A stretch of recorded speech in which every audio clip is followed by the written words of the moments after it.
Yeah, real quick, I just wanted to give you an update. We are not too far from the entrance to Cleveland Police Headquarters. You can see now, last time we spoke, we showed you the Cleveland Police Cruiser's on fire.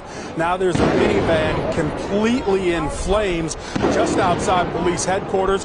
There is a smashed Cleveland Police Cruiser just in front of that. I have seen some objects thrown toward police that are guarding the entrance to the headquarters. Again, the flashbangs, the tear gas, the projectiles from police continue at this hour. Again, a lot of what we've been seeing over the last few hours. So we again will stay on top of it both on air and online. Once again, live downtown Cleveland, Jim Nelson, 19 News. They said at one point on the night of the storm in Northeast Ohio, 94,000 customers were without power.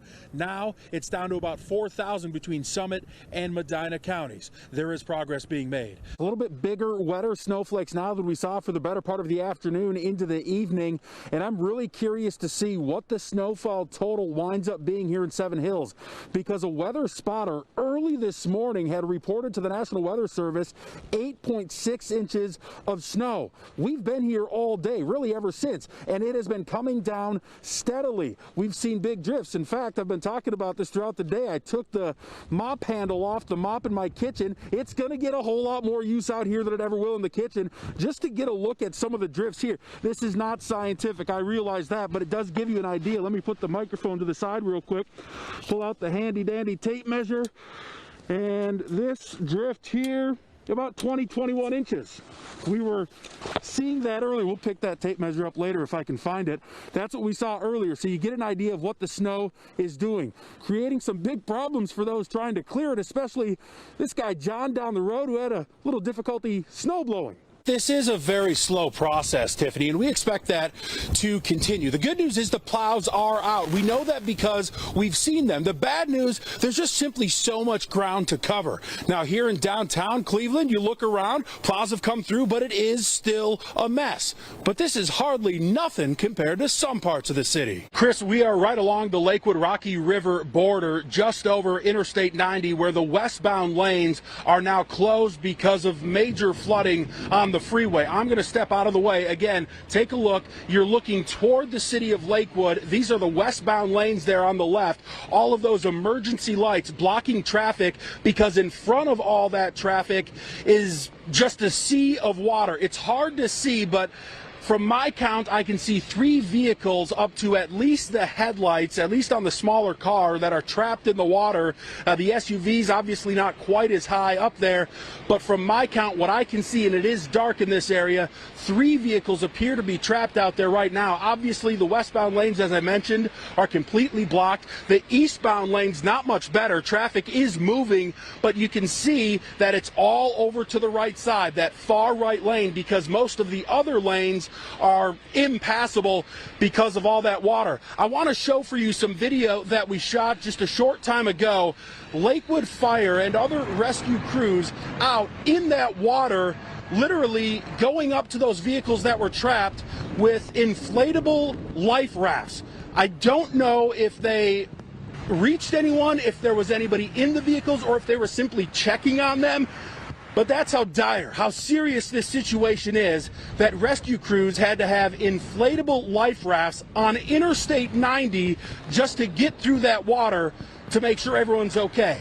We have not heard yet if anybody had to be rescued. Of course, we'll continue to follow up on that. Back out here live again, we are on the border of Lakewood and Rocky River. We're looking toward Lakewood behind me, where the westbound lanes of I-90 are completely shut down beyond Hilliard. Best bet, stay away from the freeway or really any roadway outside right now, because many of them, even at the city level, are almost impassable. Live at the Lakewood-Rocky River border, Jim Nelson, 19 News. Yeah, absolutely. And you see it in that video that it first started to come off in chunks, but it is virtually all off of that structure at this point. Most of that roof now this mangled mess that you see behind me. This was a weak tornado as far as tornadoes go, but one that certainly left its mark.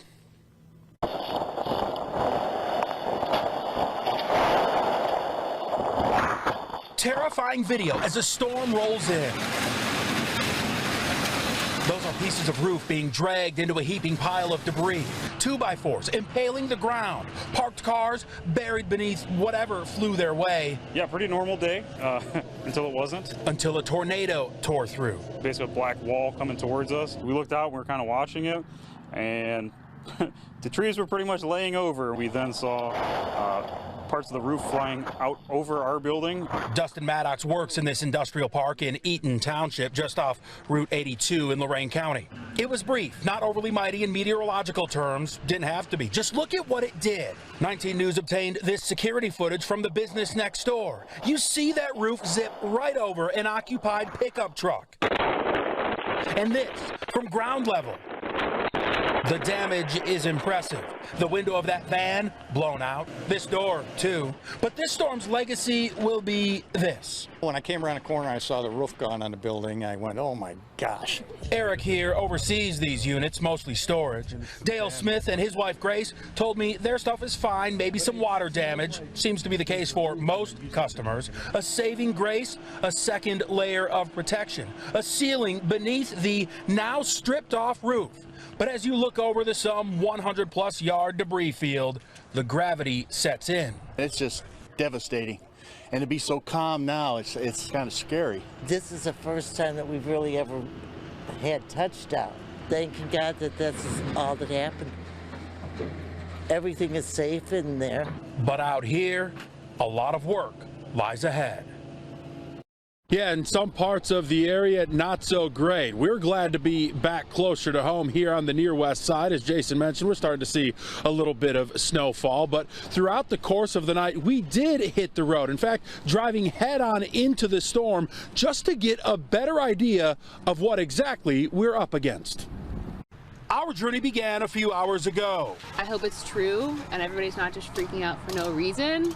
Just you wait. Right now it's not too bad. Rain, I came from Cleveland, so I had no issues the whole way here. We've all been waiting for this one, slowly anticipating the snow's arrival. We headed west out of the city, down I-90 onto the turnpike. Mostly rain on this first leg. Oh, just you wait. We know where this is going. Our travel's taking us into Erie County, and there it was, the snow now falling. A quick stop in Sandusky. Now it's starting to stick. This system leaving its mark from west to east. Look at Toledo, and that's what's in store for us. Back on the turnpike heading toward home, the snowfall intensifies, the lanes blending together. Trucker Bill Cargill knows this storm all too well. I just came from Indiana, Walkinshaw, Indiana. I was delivering a load there. I live in Cleveland. So by the time I delivered the load, the snow just fell out. It just fell. It took me 6 hours from there. I had to creep all the way. Almost home. Everyone else, just you wait.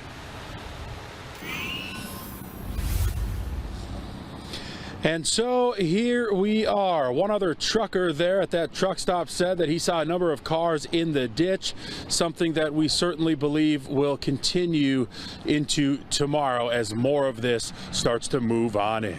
Live on the near west side, Jim Nelson, 19 News. Yeah, well, Jason, reality is really starting to set in. As we so often see in these situations after these storms, that initial day, it's more of a shock factor. Well, now things are sinking in. Harry Boomer yesterday actually talked to the family who lives at this house, and it was the same type of thing. The initial shock is what they were feeling. But now, as they and everyone else are trying to move forward, I tell you what, the gravity is setting in. Searching through the aftermath and the debris. I keep looking for that stuff. Crystal Bronk, along with her husband, adult daughter, and 7-year-old granddaughter, survived the storm. It's kind of crazy how this tree landed right on top of where the bathroom was. They huddled together before barely getting to safety, just before a giant tree crashed into their home. It's sinking in. It's slowly but surely. I think nobody of us have been able to really sleep really good. We've just been on our minds what we got to do next. They're staying in a motel now, but keep coming back. I'm wondering where all my little critters are living. Cliche as it may seem, they're thankful to be alive. But Crystal is on a mission. I got some little personal things that were left. She can't find them through the destruction, those little reminders Little sentimental things that were left from my mother when she passed that I had laying around the yard. I keep looking for that stuff. No luck yet. She'll keep looking with her head on a swivel. Every time we hear a bang or a boom, we're just like ready to hide. It's so there.